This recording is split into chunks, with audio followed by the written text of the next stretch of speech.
So it was a dark and stormy Christmas Eve when a stranger showed up in my shop with this for a string change and a setup. And when I opened the box, honestly, my very first reaction was, what idiot files frets flat? I had no idea that there was such a thing as a Black Beauty fretless wonder, and I'd never seen frets like that. So I started doing some research, and the more I dug, the more interesting it got.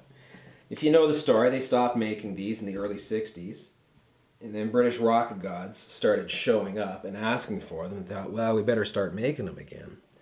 And what it is a Les Paul Black Beauty fretless wonder, or a Les Paul custom. And at first I thought it was from the 50s, because I couldn't find the serial number, but then in the right light, if you look just right, you can see the serial number. And what's important here, it's not saying made in the USA, it's just the number. And the number is 899585.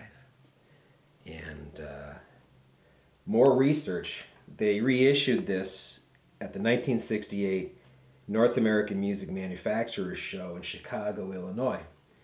And Les Paul custom ordered 3 for that show.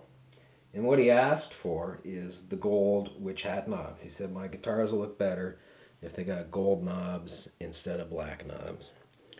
So, with the serial number and the witch hat and the story, this is the 1968 North American Music Manufacturers